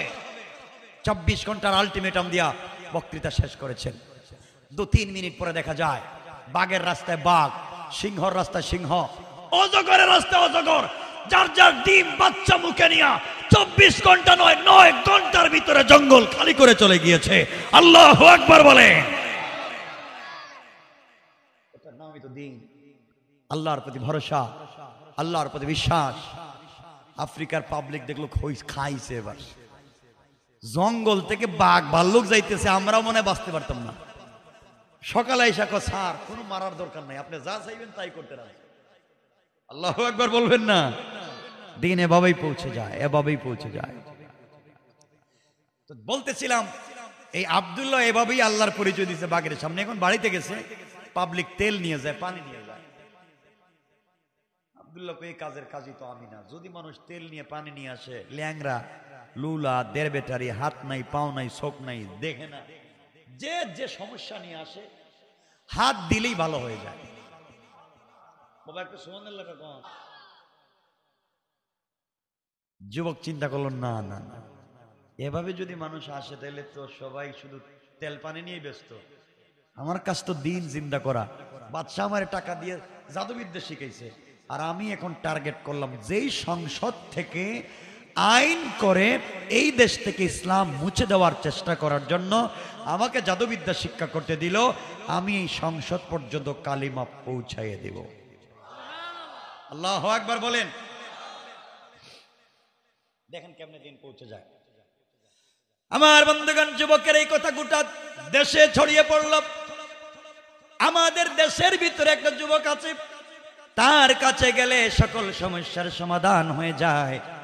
এমন সময় বাদশাহ ইউসুফ জু নওয়াজের অর্থমন্ত্রী যিনি ছিলেন, তার চোখ ছিল অন্ধ, কানা ছিলেন, কিন্তু জ্ঞানী থাকবার কারণে, মেধা থাকবার কারণে বাদশাহ তাকে মন্ত্রণালয়ে জায়গা দিলেন। তিনি যখন জানতে পারলেন আমাদের দেশে একটা যুবক আছে, যেই যুবক চোখ ভালো করে দিতে পারে, মন্ত্রী সাহেব উপঢৌকন নিয়ে, হাদিয়া নিয়ে, তোহফা নিয়ে, অনেক টাকা পয়সা নিয়ে আব্দুল্লাহ বিন তামেরের বাড়িতে হাজির হয়ে গেলেন। আর ডেকে বললেন, যুবক তোমাকে চিনি না, শুনেছি তুমি নাকি চোখ ভালো করে দাও। আব্দুল্লাহ তো তাকায় দেখতেছে, অর্থমন্ত্রীরে তো আমি চিনি, কেন আসছেন আমার বাড়িতে? বাবা তুমি নাকি মানুষের চোখ দিতে পারো, আমার জীবনে চোখে তো কিছুই দেখতে পাই না, তুমি যদি আমার চোখটা ফিরিয়ে দাও, বিনিময়ে যে হাদিয়া তোহফা আনছি সব তোমার। আব্দুল্লাহ ডেকে বলছে, মন্ত্রী সাহেব চোখ তো আমি ফিরিয়ে দিতে পারি না, চোখের আলো ফিরিয়ে দিতে পারেন আমার আল্লাহ। মন্ত্রী আশ্চর্য হয়ে গেল, আর ডাক দিয়া বললেন, যুবক রে, ও যুবক তুমি বলো আমাদের রবকে, আমাদের আল্লাহকে, আমাদের খুদা তো ইউসুফ জু নওয়াজ, তুমি আবার কোন রবের কথা বলো? আব্দুল্লাহ বলতেছে, ইউসুফ জু নওয়াজ খুদা নয়, ইউসুফ জু নওয়াজ আস্তা বেহুদা। কথা বল নাকি? ইউসুফ জু নওয়াজ যদি খুদা হবে, ইউসুফ জু নওয়াজ যদি খুদা হবে, তাহলে দেশের এই অবস্থা কেন? আমি ইউসুফ জু নওয়াজকে মানি না। মন্ত্রী ডাক দিয়ে বলছেন, ও যুবক, আমরা একটা যুবক যার নাম আব্দুল্লাহ, জাদুবিদ্যার জন্য কয়েক হাজার কোটি টাকা দিয়ে তাকে পাঠিয়েছি, ওই যুবক আসলে তোমাদেরকে সাইজ করবে। আব্দুল্লাহ বলতেছে, যে যুবককে টাকা দিয়ে পাঠাইছেন হেই যুবক আমি আব্দুল্লাহ। আল্লাহু আকবার। মন্ত্রী কো, তুমি এই যুবক? তাহলে একটা কার পিছনে টাকা খরচ করলাম?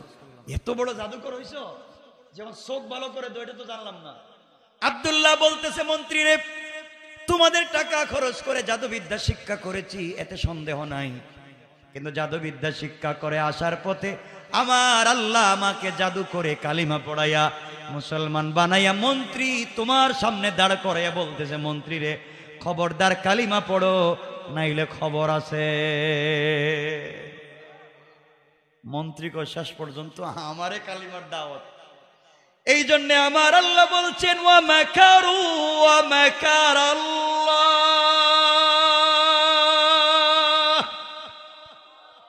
ওয়াল্লাহু খায়রুল মাকিরিন।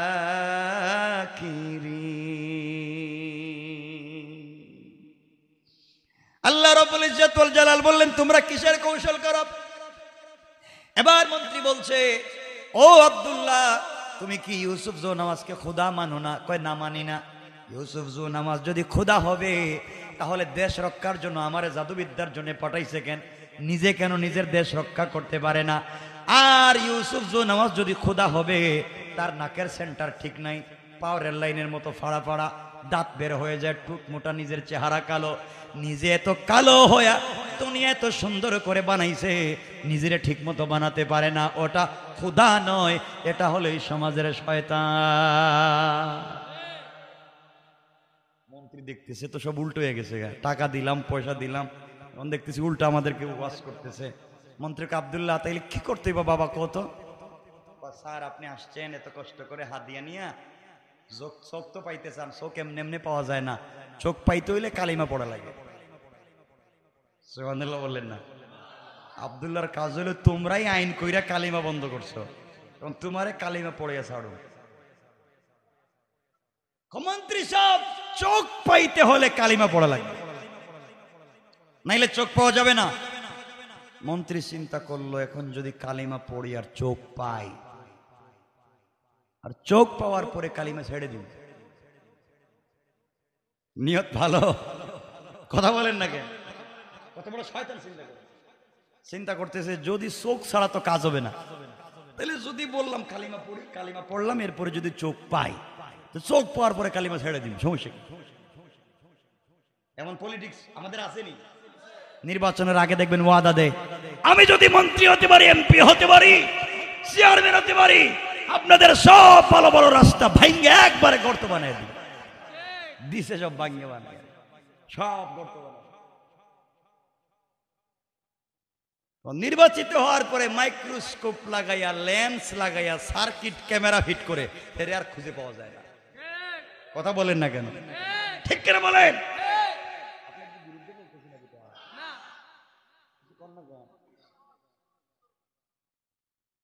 আমার বন্ধুগণ, মন্ত্রী তো চিন্তা করছে, এখন তো বাস্তব ওখান থেকে এরা বুদ্ধি আনছে। এই জন্য আমাদের দেশের লোক নির্বাচনের আগে ওয়াদা দেয়, নির্বাচনের কথা বলে, এগুলো পলিটিক্স, এগুলো মনে নাই।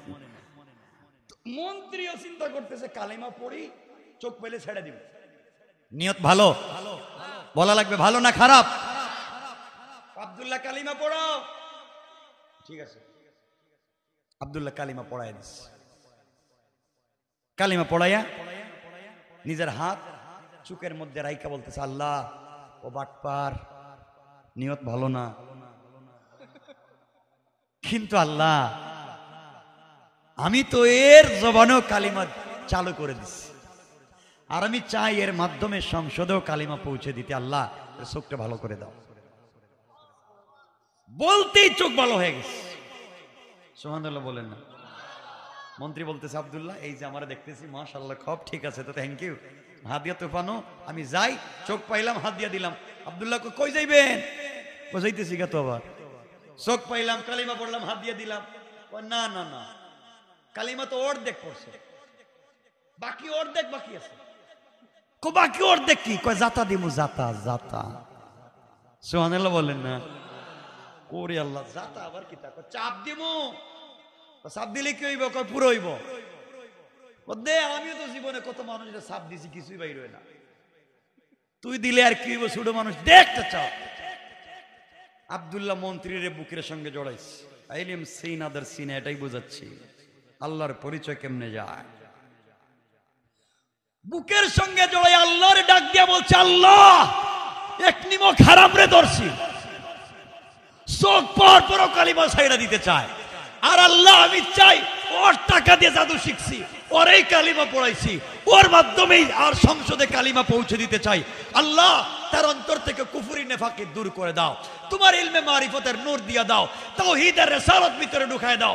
মহিলা দিছে চাপ, মন্ত্রী বলতেছে, আব্দুল্লাহ আমারে ছাইড়া দে, তোর একটা সেকেন্ডের চাপে আল্লাহর আরশ পর্যন্ত দেখা যায়, দেখা যায়। আব্দুল্লাহ ছাইড়া দিছে। মন্ত্রী বলতেছে, আব্দুল্লাহ বাপ মাফ চাই, আর জীবনে যাইতাম না, দরকার নাই মন্ত্রিত্ব, বাড়ি গাড়ির দরকার নাই, কি করলে এটা তো স্বাদ পাই, আল্লাহর জিকির করলে তো শান্তি পাই, ভাল লাগতেছে। এতদিন অন্যায় পথে ছিলাম, খুব শান্তি পাচ্ছি, আমি আর কোথাও যাব না, তোমার এখানে থাকবো, খাইয়া না খাইয়া গাছতলায়, এরপরে কালিমা পড়বো, পাবলিকে কালিমার দাওয়াত দিব।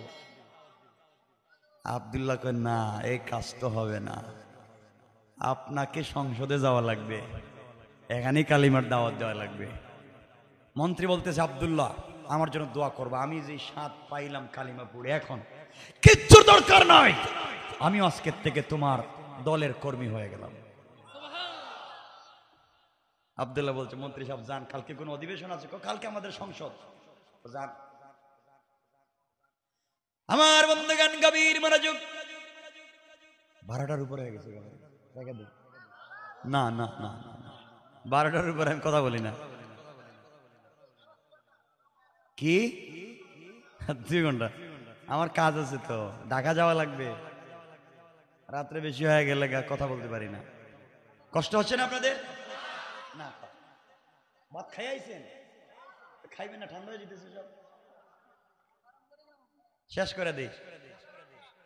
আরে না লম্বা করবো না, আমি সঙ্গে পড়ে দিচ্ছি, শুনেন। আরে 11টা বাজছে, শুয়া 12টা, আমার গড়ি কি ভুল হয়েছে না? 12টা 12 হয়ে গেছে। আচ্ছা শোনেন, সংক্ষেপ করে দিচ্ছি, আর লম্বা করবো না। কয় ঘন্টা হইতেছে শোনো আমার বন্ধুগণ। পরের দিন সংসদ অধিবেশন বসছে, প্রধানমন্ত্রী বাদশাহ ইউসুফ জুনামাজ, তার ডাইন পার্শ্বে বসছে অর্থমন্ত্রী, যে চোখ পাইছে।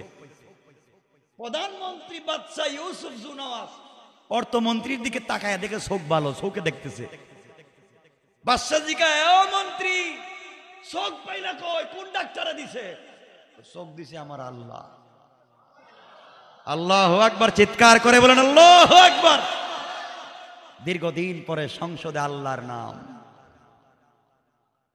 এই জন্য আমার আল্লাহ বলছেন, ইন্না কাইদাশ শাইতানি কানা দাঈফা।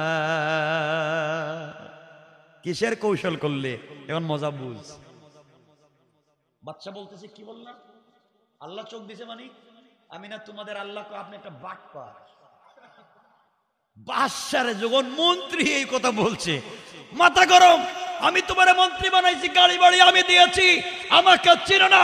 কয় বাচ্চা, খবরদার কালেমা পড়ো, তাহলে বাদশাহী থাকবে না। আল্লাহু আকবার বললেন না? বাদশা কয়, অমন্ত্রী খবরদার, বললাম কোন ভূতের পাল্লায় পড়ছো? কোন ভূত তোমার এই বুদ্ধি দিছে কালিমা পড়াইছে? শোনো, কয়েকশ কোটি টাকা খরচ করছে আব্দুল্লাহর পিছনে, 1-2 দিনের ভিতরে আসতেছে, জাদুবিদ্যা শিক্ষা কইরা সাইজ করবো সাইজ। মন্ত্রী কয়, হে আব্দুল্লাহ তো কালিমা পড়াইছে। সুবহানাল্লাহ বললেন না? আল্লাহর কৌশল কার না? কে? হে আব্দুল্লাহ পড়াইছে? ও আব্দুল্লাহ পড়াইলো?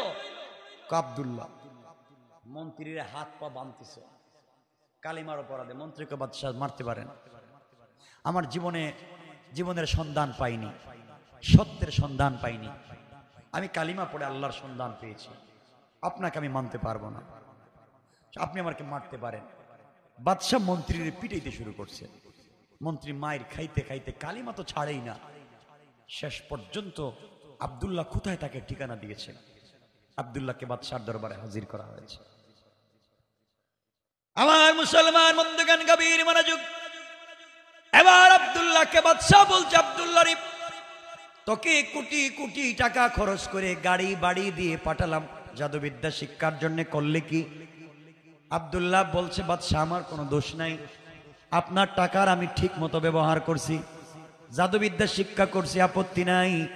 কিন্তু ঘরে আসার পথে, রাস্তায় আসার পথে আমার আল্লাহ আমাকে জাদু করে কালিমা পড়াইয়া মুসলমান বানাইয়া এই মুহূর্তে আপনার সামনে হাজির করে আপনার মন্ত্রণালয় দাঁড় করাইয়া বলতেছে, বাদশাহ কালিমা পড়ে, নাইলে খবর আছে।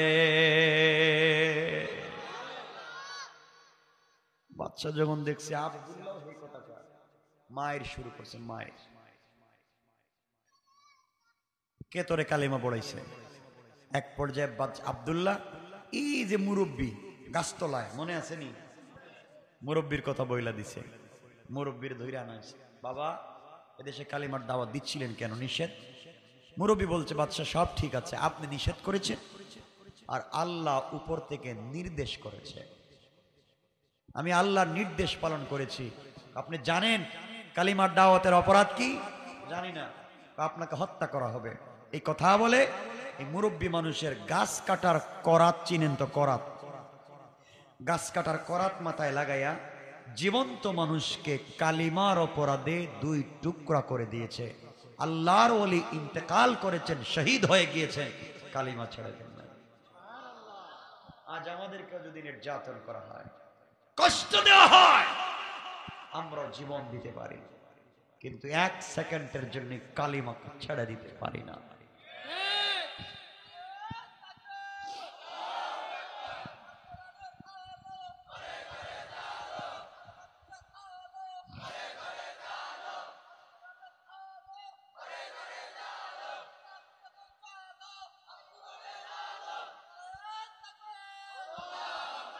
আমার বন্ধুগণ, এক পর্যায়ে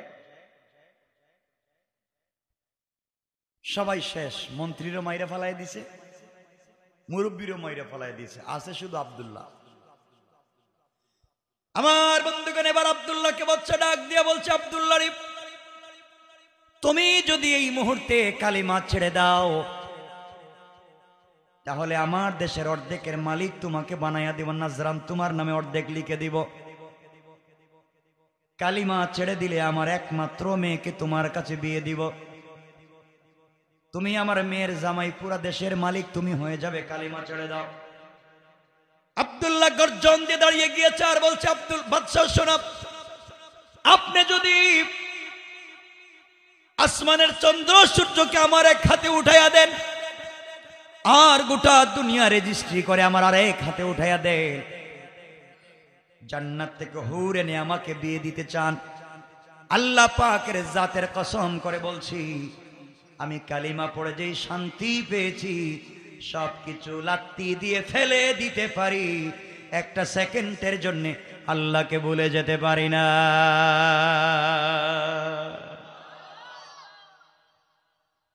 বাদশা দেখলো কোনোভাবেই কাজ হয় না, শেষ পর্যন্ত 70 জন সেনাবাহিনী দিয়ে আব্দুল্লাহকে পাঠিয়ে দিয়েছে, নিয়ে যাও, পাহাড়ের উপরে উঠাইয়া হাত পা বেঁধে পাহাড় থেকে ধাক্কা দিয়ে নিচে ফেলে হত্যা করে দিবা, যেন হাড্ডিও ভেঙে যায়।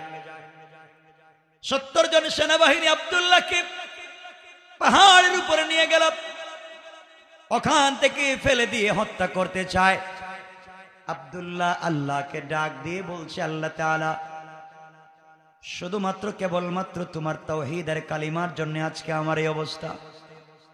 আল্লাহ জাদুবিদ্যা শিক্ষা করে কোটি টাকা খরচ আমার পিছনে হয়েছে, আমি কালিমা পড়েছি, এত নির্যাতন শুধু তোমাকে ভালোবেসে হচ্ছে। আল্লাহ তাআলা, কালিমা ছেড়ে দিলে বাচ্চার মেয়েকে বিয়ে করতে পারি, কালিমা ছেড়ে দিলে দেশের মালিক হতে পারি, আয় আল্লাহ তাআলা সব ছেড়ে দিতে পারি, কিন্তু আমি কালিমা ছেড়ে দিতে পারি না।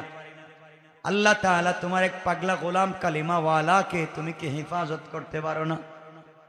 আয় আল্লাহ, আমি কালিমার জন্য তো স্যাক্রিফাইস করতে গেলাম, আর তুমি কি আমাকে হেফাজত করতে পারো না?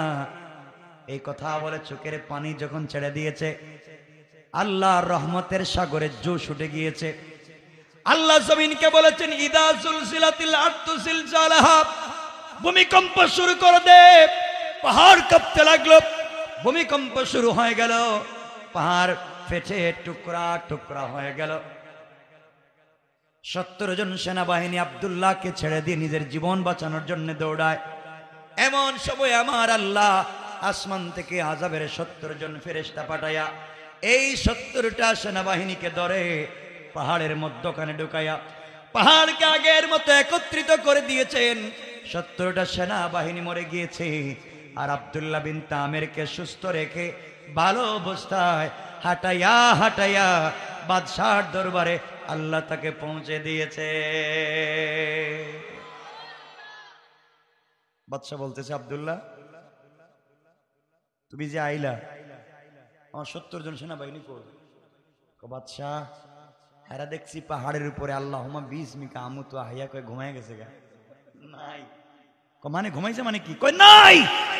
কই নাই মানে কি? কই কার বিরুদ্ধে যুদ্ধ লাগছেন আপনি? বাদশাহ তো আরো গরম হয়েছে, 70 জন নাই করে ফেলাইছে একজন, আরো 70 জন দিয়ে কইছে, যাও এরে নিয়ে এখন সাগরে যাও, নদী নিয়ে সাগরে যাও, আর সাগরে গিয়ে হাত পা বেঁধে ডাইরেক্ট সাগরে ছেড়ে দিবা, যেন আর আসতে না পারে। 70 জন সেনাবাহিনী সাগরে নিয়ে গেল।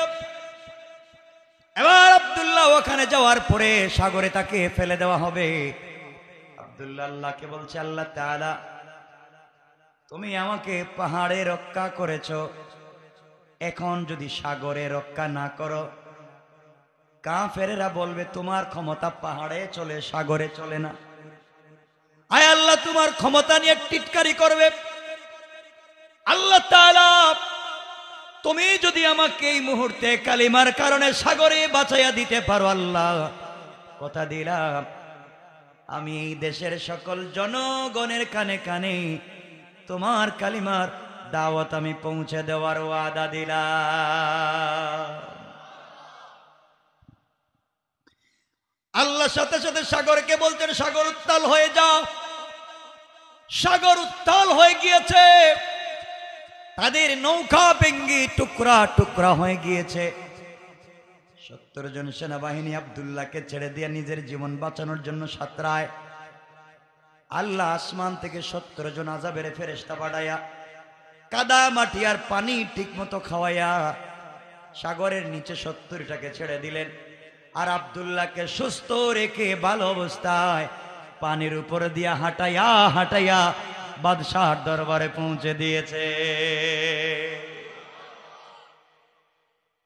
বাদশা কয়, আব্দুল্লাহ আমার সেনাবাহিনী 70 জন কই?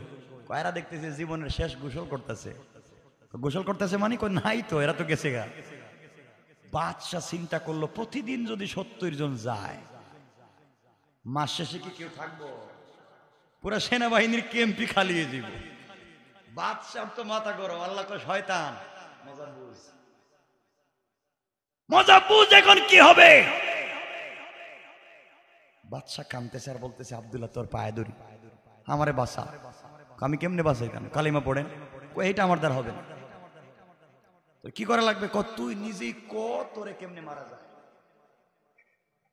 সেই কথা কি কোনোদিন পাগলে কইব যে আমারে কেমনে মারাছে আমি বইলা দিব? আব্দুল্লাহ কই, এই জায়গা মতো আসছেন বাদশাহ, এইটা একটা ভালো কাজ করবে, আমাকে আপনি মারতে পারবেন আমার শর্ত যদি মানেন।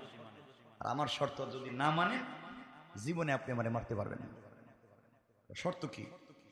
শর্ত হলো, আব্দুল্লাহ মনে মনে ভাবতেছে, আমি মরার আগে তোরেও কালিমা পড়াবো। সুবহানাল্লাহ বললেন না? এখন শর্তটা কি? কালিমা কেমনে হবে?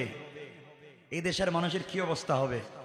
এরপর আল্লাহ যে বলছেন কুতিলা আসহাবুল উখদুদ, এই আমার আলোচ্য আয়াত, এখানে মিলাচ্ছি এই না, তো লম্বা আলোচনা, লম্বা হয়ে যেতেছে, এজন্য আর লম্বা করতে চাই না।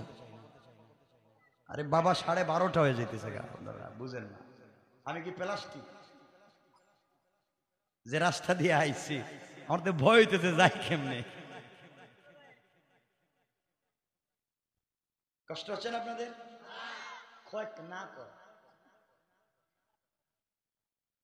আর লম্বা করতে চাই না ভাই, এখন লম্বা হয়ে যাচ্ছে তো, বুঝতেছেন না আপনারা? কয়েক মিনিট কেউ কথা বলতে পারবেন না, রাইকা দিলি শেষ। আব্দুল্লাহ বলতে, বাচ্চা আমাকে মারতে পারবেন? কি করা লাগবে? আমার নাম পুরা দেশে 3 মাস মাইকিং করবেন। করে সারা দেশের আবাল বৃদ্ধ বনিতা, ছোট বড়, নারী পুরুষ, ছেলে মেয়ে, সকল মানুষকে এক মাঠে হাজির করবেন। করলাম। এরপরে আমাকে আপনি ওই মাঠে নিয়ে যাইবেন। মাঠে নিয়ে সবার সামনে আমার গলায় আপনি ছুরি লাগাইয়া টানবেন, মারতে পারবেন না। কি লাভ? তখন আপনি মারতে গেলে আমি একটা কালিমা বলবো, কালিমা, এই কালিমা আপনি পড়বেন।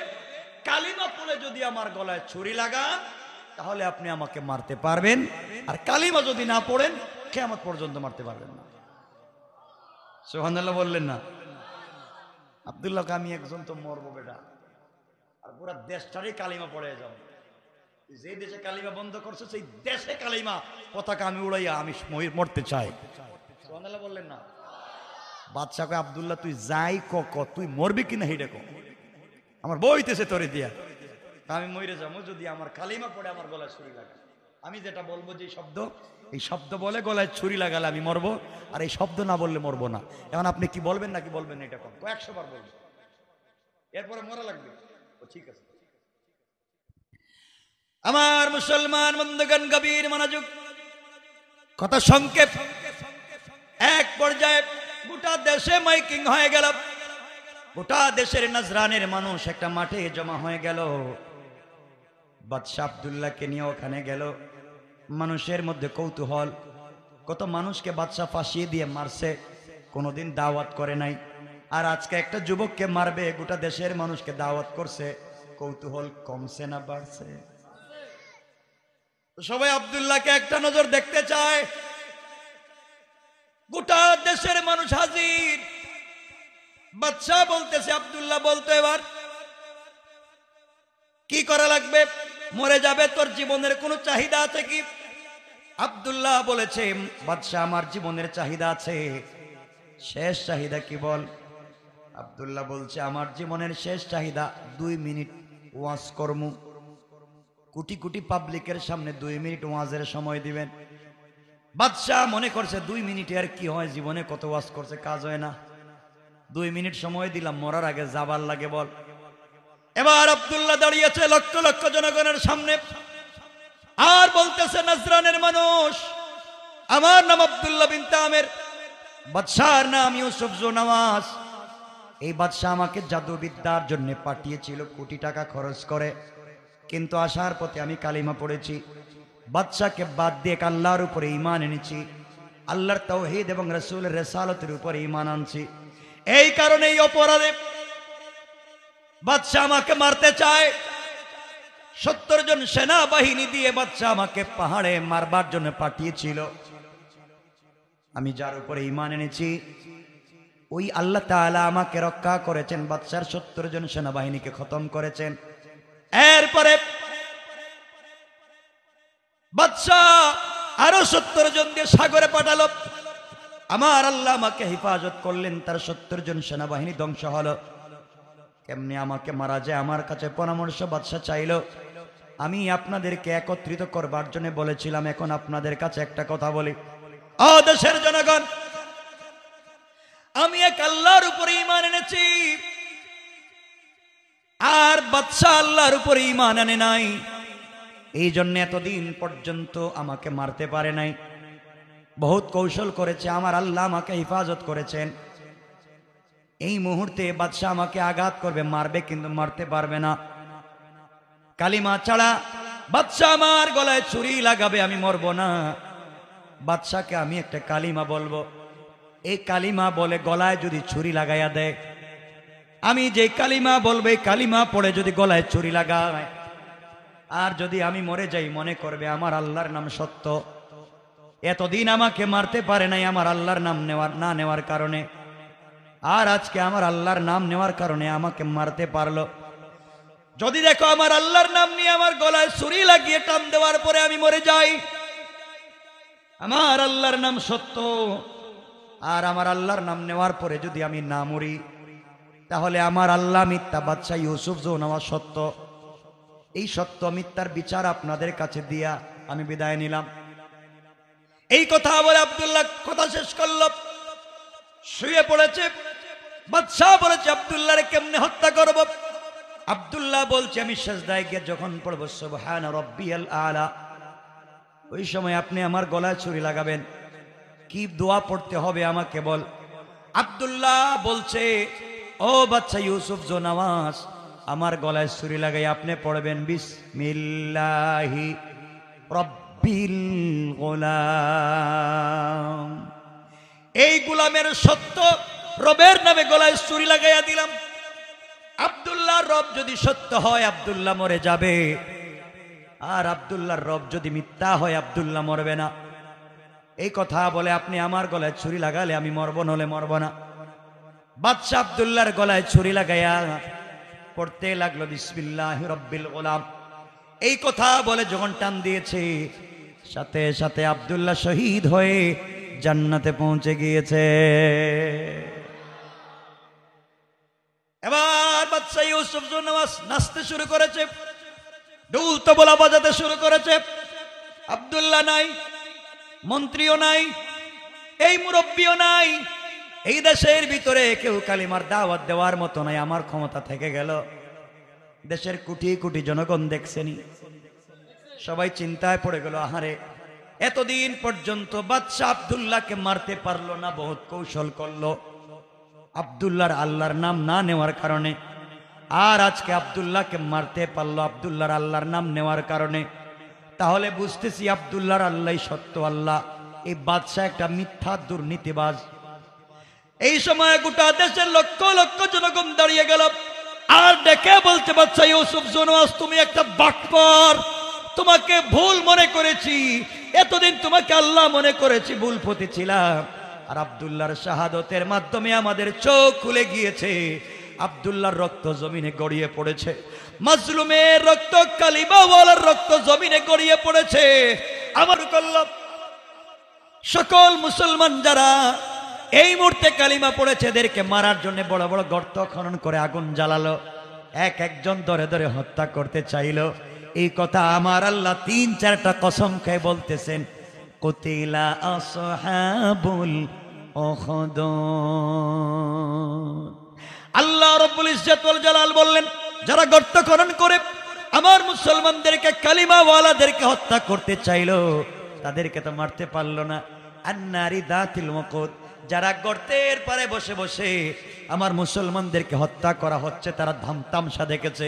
তামসাওয়ালাদেরকেও সাইজ করেছি, আগুন যারা জ্বালিয়েছে সাইজ করেছি, যারা গর্ত খনন করেছে তাদেরকেও ঠিক করেছি।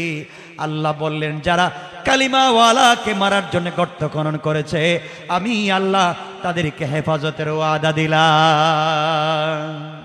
আল্লাহু আকবার। এখন মাত্র আসলাম আয়াতে, বাদশা এখন গর্ত খনন করতেছে মাত্র, এখন আগুন জ্বালাইবো আর কেমনে কেমনে মারবো, এত লম্বা আলোচনা। একজন কোটি কোটি মানুষ এখন মুসলমান, বাদশা গর্ত খনন করতেছে, আগুন জ্বালাইতেছে, তামসা দেখার লোক জমা হয়েছে, এখন এদেরকে মারতে চায়। আসুন আমরা সামনের দিকেও যাইতে চাই না, এখানে রেখে দিলাম, আর লম্বা করবো না। এখন গর্ত খনন হইতেছে মাত্র, এখন কেমনে কেমনে এত মানুষরা জ্বালাইবো, আর আল্লাহ কি করবেন? এরপর আল্লাহ বলছেন, আমি একটা বাতাস ছেড়ে দিব, বাতাস, আর গর্ত থেকে বাতাস বাইর হইব, আগুন বাইর হইব, আর বাতাস আসবে। যারা পাশে বৈশা থামসা দেখতেছিল, এদেরকে কেমনে সাইজ করবো, বাচ্চারে কেমনে সাইজ করবো, এগুলা লম্বা কথা বুঝছেন। মাত্র আয়াত পর্যন্ত আসলাম, এটি আমার তাফসীরি আলোচনা। আল্লাহ এতক্ষণ কসম করে বলছেন, এই পাগল, গর্ত খনন করে কারে জ্বালাইতে চাস? সুতরাং এখানেই থাকো, আর লম্বা করতে চাই না। আমার জন্য দোয়া, আপনাদের জন্য দোয়া, আল্লাহ যেন আমাদের সবাইকে কবুল করে।